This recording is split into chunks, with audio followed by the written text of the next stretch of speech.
Hey everybody, Darren Garman here, and welcome to the Heartland Multifamily Show, the place for all things multifamily. And I'm excited about this episode because we are really going to be pulling the curtain back with our special guest, Madison Mishak. Madison, how are you? Good.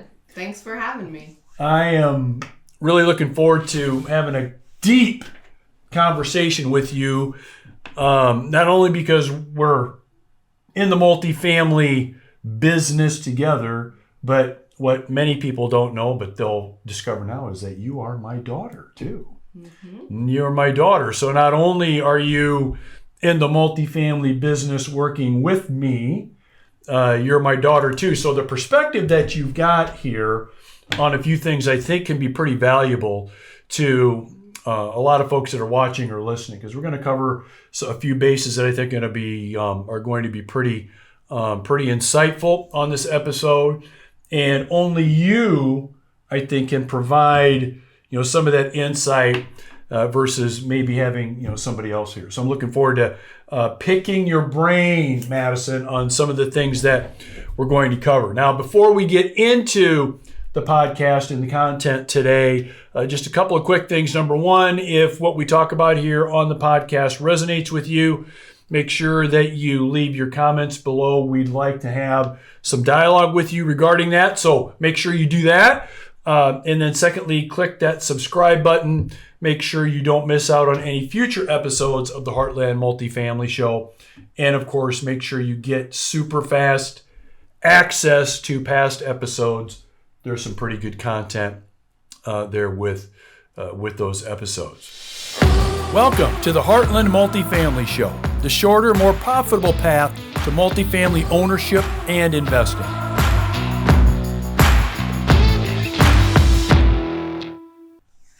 All right, so it's time to pick your brain, Madison. It's time to pick your brain. So before we do that, why don't you give just a little bit of background about you? I mean, you're my daughter. We've obviously talked about that.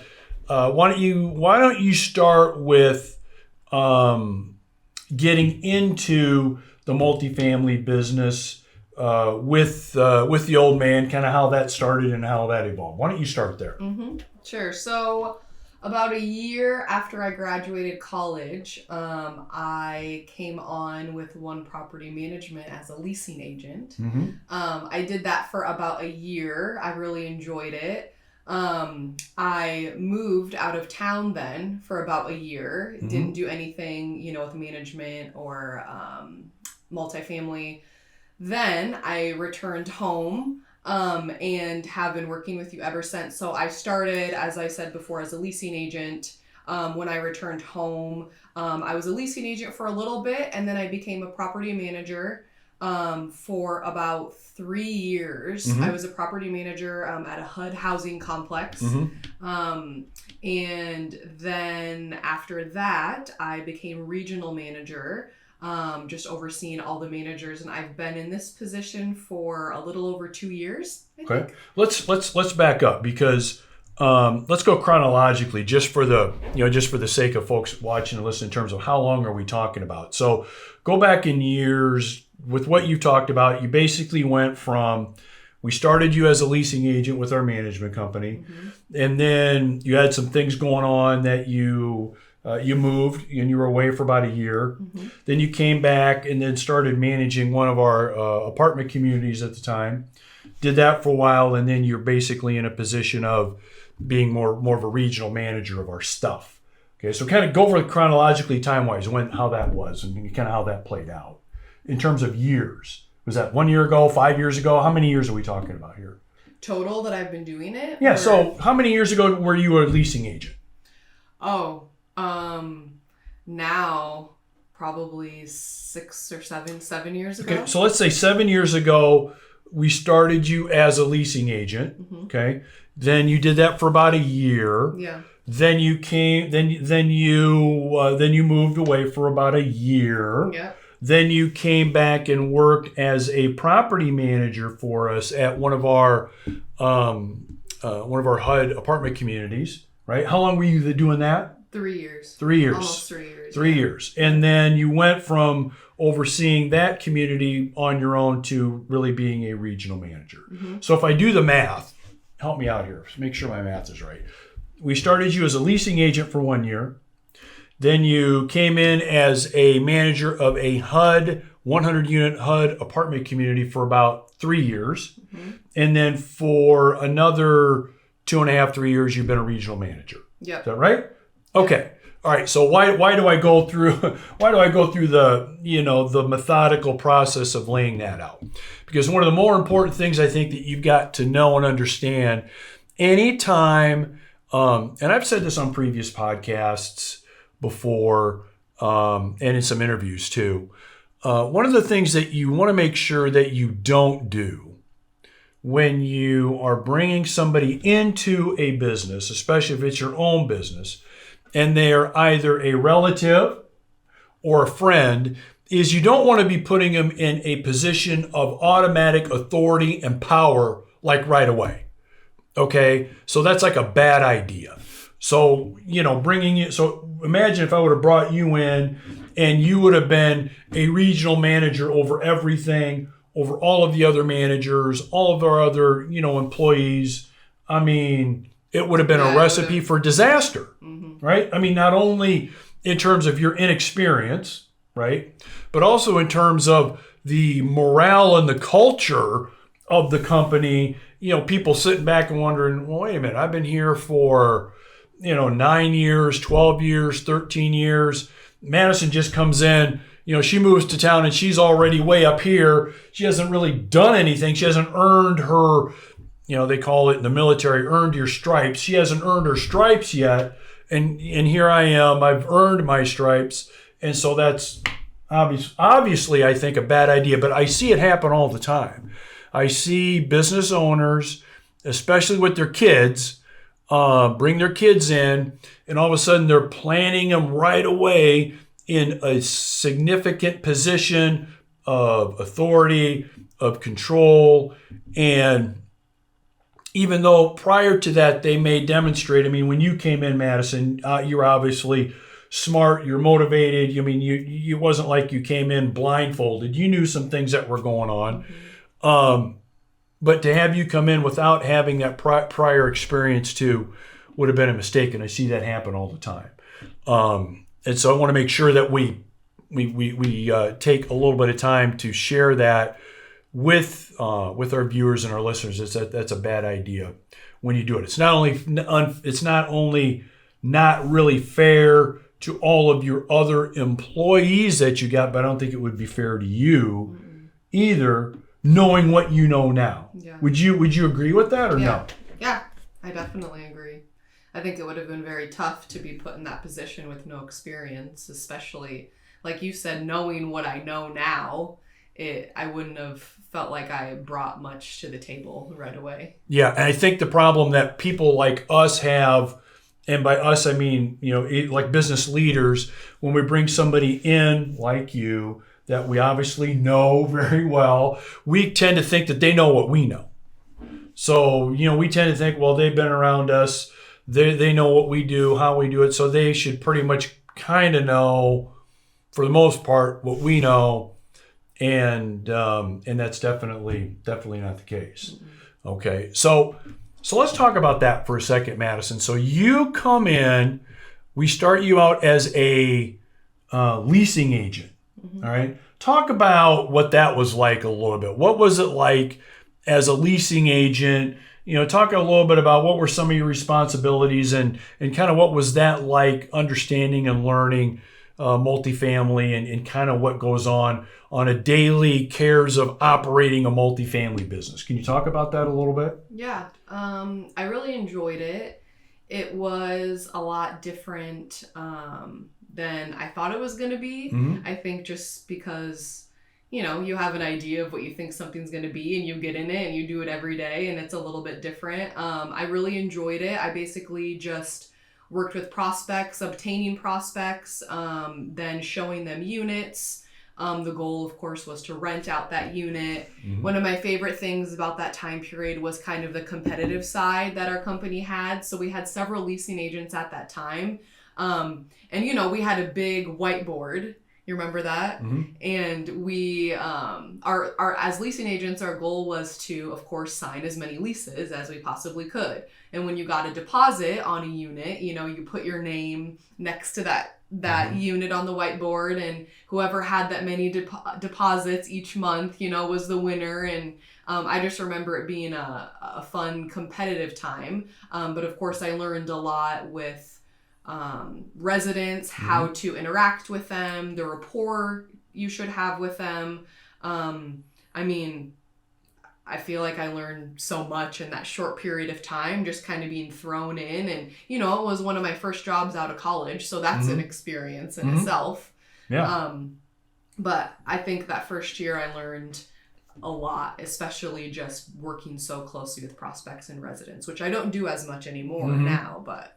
So. Yeah. So it sounds like it built a pretty good foundation for you to, not only know the business better, know what's going on, but again, foundationally knowing what you know now, having done that, you are better able to make the kind of decisions regarding all kinds of facets of management that we deal with at our properties on a daily basis. Just think if you didn't go through that and didn't have that experience, and the kind of, we were dealing with stuff this morning, and I know you were dealing with it more than I was. There were some things going on this morning that we were talking about that just think if you wouldn't have had that experience, you would not be nearly as effective doing what you do without having done that, right? Yep.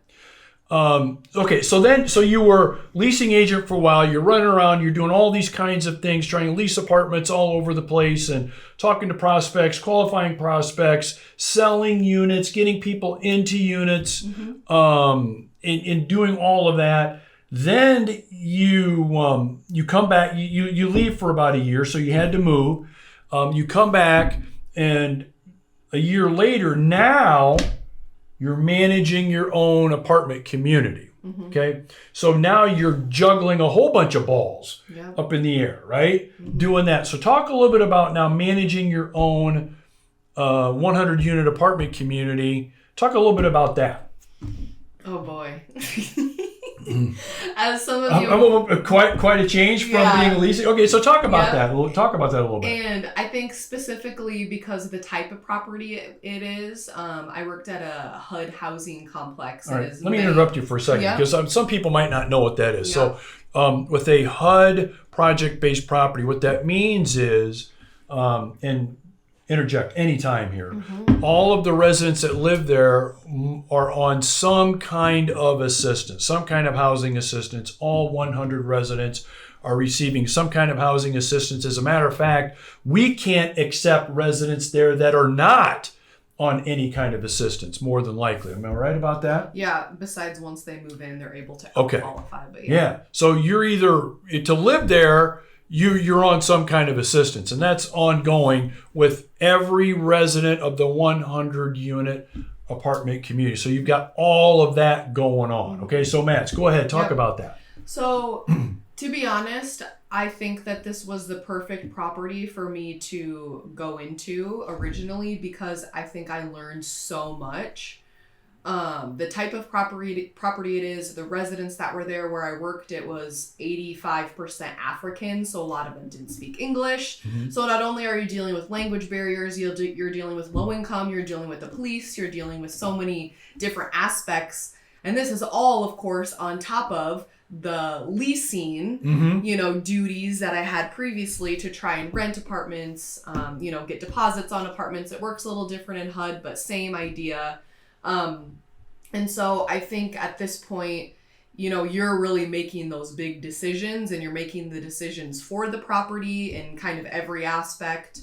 And so I think all of the things that I encountered, I mean, I could sit here and tell stories for days about, crazy things that I've seen, witnessed, had to deal with. You got like 4 hours of, and that really wouldn't even cover it. No. But I think that being thrown in there and having to kind of work through those things and figure some of those things out and trying to find what the best way, to go about it. And I think it really, really helped me, similar to before, where I think the leasing agent was a great foundation for me to kind of then go to property management. Being a property manager at the HUD housing complex, I feel like has helped me and has been a great foundation, for the position that I'm in now. Yeah. So I mean, it was definitely a tough experience, but I enjoyed all of it. Yeah, I mean, it's hard. You've got to be very good, a very good communicator, and very good with rapport with residents, and not only that, but with all the other things that kind of orbit all of that with residents and other things from, food pantry stuff.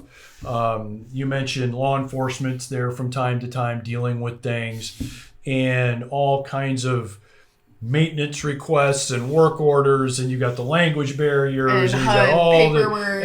My gosh. I mean, so I can see how it could probably be a little bit overwhelming, and I bet it probably was at times. Was it a little overwhelming sometimes? Yeah, definitely was. Yeah. But I mean, I really enjoyed it. So what was, when you think about that, because I can see how that would be really overwhelming, how would you decide to prioritize things? So what's your decision-making process going through running a 100-unit apartment community with all of those things going on? What's your process in terms of prioritizing things so that, I mean, look, we all feel overwhelmed from time to time, no matter what. So how did you deal with that in terms of prioritizing what you're going to be doing?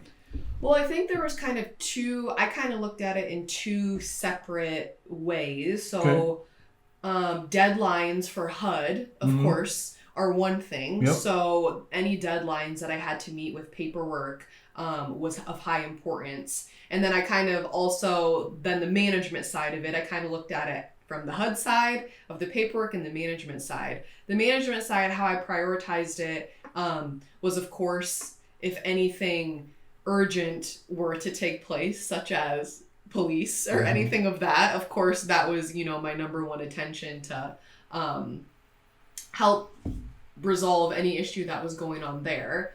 But I think for the most part, for me, it was just really, this might sound simple, but using my Outlook calendar and having everything, written out and specified what I was going to do that day, from things that had to be done according to HUD. And besides that, priority of office work or, catching up with some residents, maintenance. I mean, I don't know specifics. Yeah, but so your process was basically kind of a two-step process, right? Yeah. So it doesn't become such a smothering, overwhelming. You basically broke it down into smaller parts and then worked on the smaller parts. Would that be accurate? And it could easily become, very overwhelming. And if you've worked at a property like that, you understand. If you haven't, it's very hard to understand. I think sometimes people think, a HUD property, it's, it's not a big deal. It's a ton goes into it. So I think just not getting so overwhelmed and just spacing things throughout the month and putting those on my calendar and knowing what I had to get done by the end of the month or, what was a priority that week, really helped me to not, get overwhelmed for one day. Right. So. Right. Yeah, I mean, that makes total sense, and it's a lot easier. Just think if you wouldn't have had that leasing agent experience up to that point, that probably would have been a little bit more difficult to kind of throw you into that situation. But specifically, sorry to interrupt you, no, but that's all right. Specifically dealing with residents, I think. I think I learned a lot dealing with difficult people or difficult situations while I was a leasing agent. Yeah. And so that really then helped me transition to, the platform of HUD and the next level of kind of that difficulty that you encounter. So yeah, and then then you transition from that to regional manager. So you're basically managing and overseeing the management teams at our properties. Talk a little bit about that transition and how that's different. Maybe it's not so different than what you were doing. Talk about how maybe that might be different, and does that set up a little bit different priority process for you? Yeah, so I think it's a lot different. Okay. Compared to, the HUD housing property management position. I think that for me, it really, with the HUD position specifically, it was a lot of HUD paperwork and HUD focused things. Well, that's our only HUD property that we have. So when I switched to the management position, it was kind of like re-jogging my brain. Okay, back to a quote unquote normal property, which I just mean doesn't have HUD guidelines or HUD anything required, no assistance. So I think for the first couple months, it was just kind of getting back into what I was used to with that leasing agent role, kind of just the normal properties that we manage. And I think for priority, now, I have to look at the big picture. It's not like your focus is just on one property specifically. Now you're juggling, 20 plus properties. So I think when it comes to priority, now I just really look at everything as a whole. So, I mean, for example, I work on our websites, I work on our marketing, I make sure that all of our policies and procedures and everything that our management team is doing is all the same, and that all of our policies are up to date and we're all on the same page with everything. I think it's just really going from kind of being in it at one property, focusing on one property, to now kind of looking at it from the outside and seeing everything as a whole and what we can do better, or what we can do to make things better as a whole as a company. Right. That makes sense. But it's what you've done, which I think is pretty good. And I got one more, I think, kind of important question. You've taken the evolution and you've really leveled up to what the responsibilities require, right? Time requirement and responsibility requirement. Because now, like you said, it's not just back to your leasing agent days where you're, focusing on leasing units and qualifying residents. Now you're dealing with all these other things, the marketing, the websites, team meetings. I mean, you name it, you're dealing with all of that stuff now.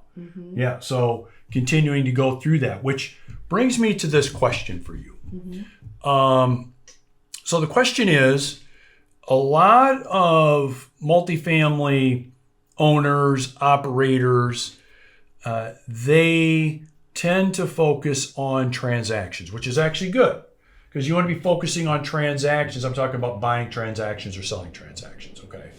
So you want to be focusing on buying the next property, looking for the next acquisition. You always want to have that in place and that in process so you can continue, if that's what you want, continue to grow the empire, right? So what a lot of people in that position do is they get focused on the transaction. A real estate transaction, it takes time, a lot of effort, a lot of energy. It could be months and months and months. And then finally, operators and investors do that I see is because there's so much time, effort, energy, and work, they think they're done now. Okay, we're done. Oh, let's celebrate. Let's party. Let's celebrate. We got this thing closed, which is great. You want to do a little bit of that. But talk about next, because now the real work starts.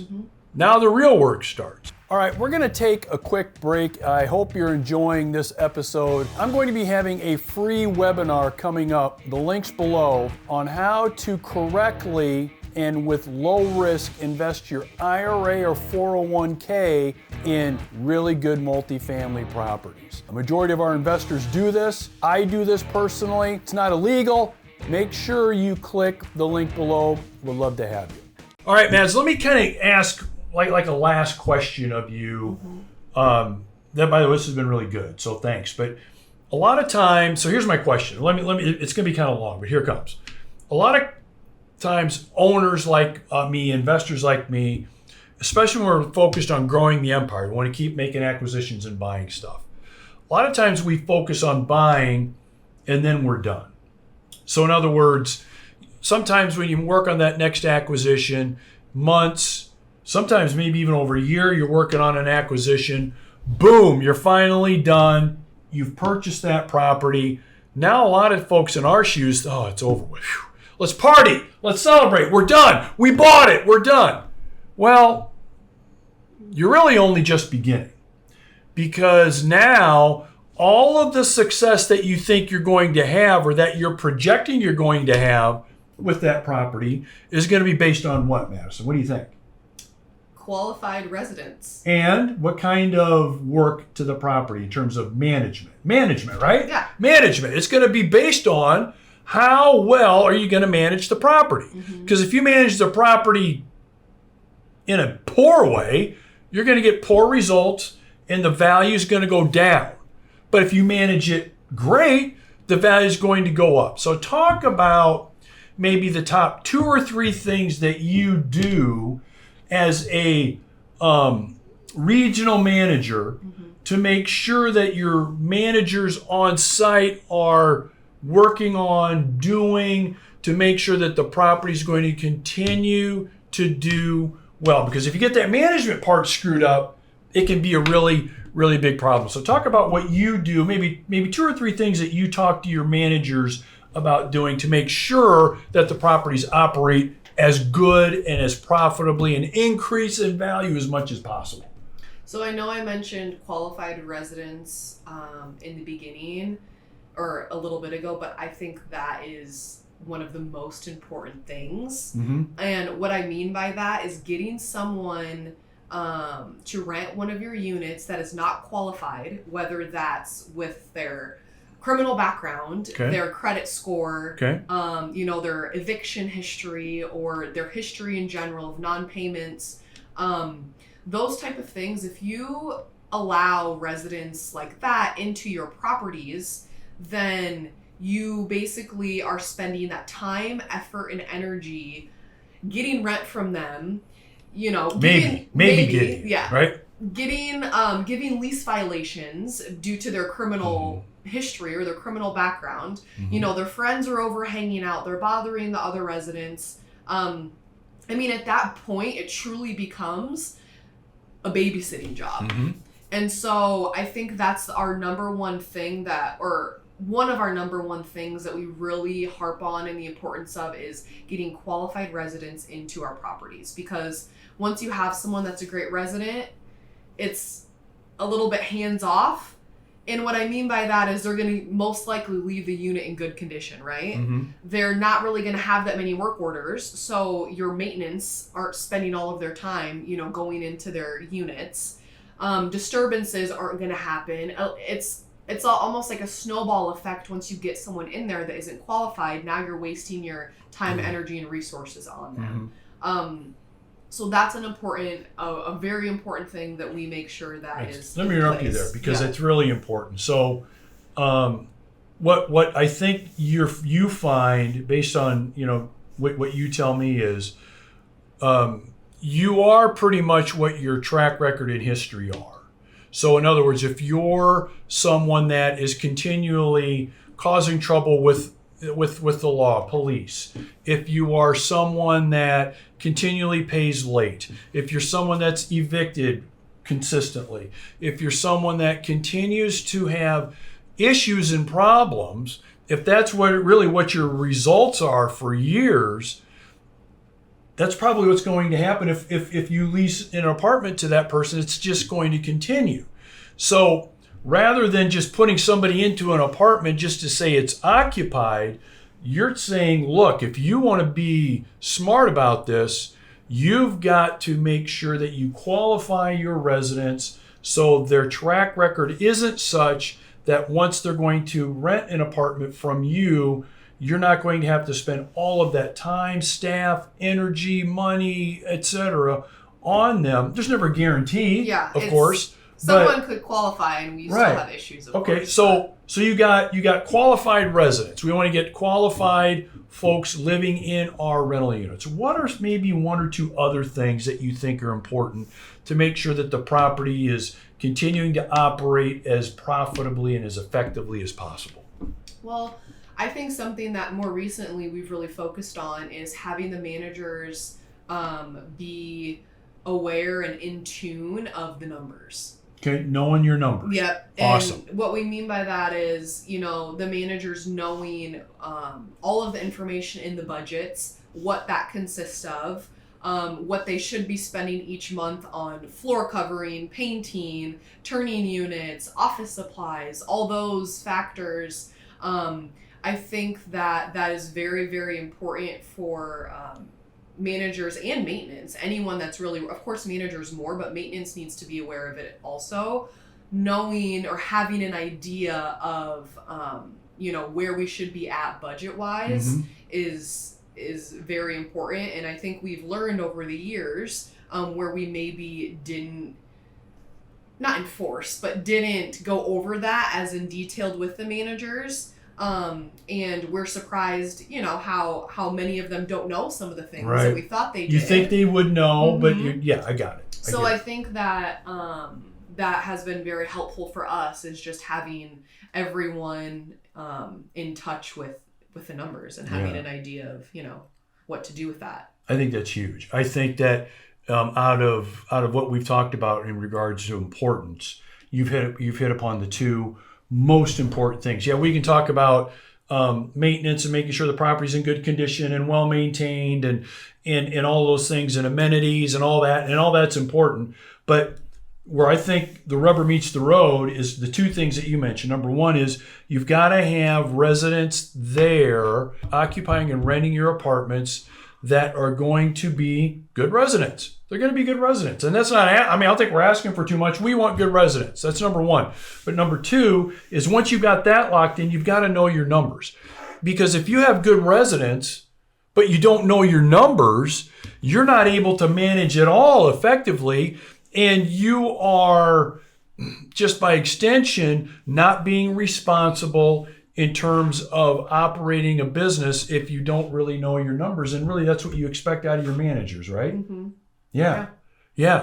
So, Mads, this has been really good. I appreciate your insight. Mm-hmm. Let's go ahead and let's wrap this episode up. Okay. Let me ask you just one final question. What's the biggest thing that you think, okay, so someone that's watching or listening to this episode, they're thinking about maybe getting into the property management side of things. Maybe they're managing a property and they want to maybe be a little bit better at that, or they want to really get to the next level of property management, and because of how important it is. So what advice would you give to someone that's thinking about either getting into property management, okay, running the day-to-day stuff, or maybe wants to get better at the property management side of things? Oh boy. I don't know if this is specifically advice, but while I think about the advice part, one thing I want to mention is you're always learning, no matter what. Mm-hmm. So I think if you dive into it, you're not going to know right away. It's based upon experiences and kind of what you go throughout that process and how you learn from all of that. Because even, 7 years later, there's still situations that a manager might call me about that I'm like, we've never dealt with this before. What the heck? Just something weird. So there's always new things, and you're going to always encounter new things.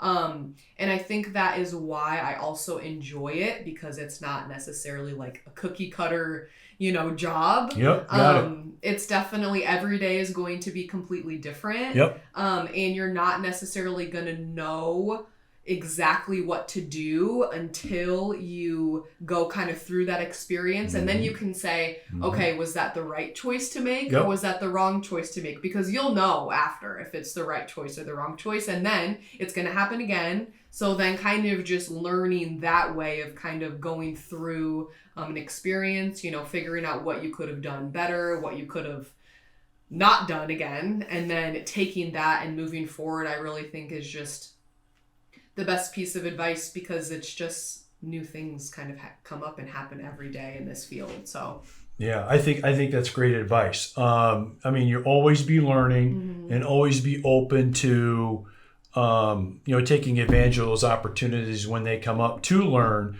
because there's really no substitute for the experience and learning through it. I mean, you could read a whole bunch of books on property management and take a whole bunch of courses, but until you're actually in it, that's really where you gain the needed experience and knowledge, right? Awesome. Well, Mads, thanks for being on this episode. This has been very insightful. Yeah. A lot of people, you know, ask about multifamily, want to get involved in multifamily. If they own multifamily now, they want to own, you know, how do I own more? And a key to all of that growing and all that success at the end of the day is actually property management. Because if you don't get that part figured out and going as well as it can go, you can be great at all the other stuff. But if that part does not fit together, you know, hand in glove kind of thing, then multifamily will not be the kind of investment or the kind of business that you ultimately thought it could be. So Mads, thank you very much. This has been the Heartland Multifamily Show again. Appreciate hearing your comments. If what we talked about on this episode resonates with you, leave your comments below, click that subscribe button, and we will talk to you later. Bye-bye.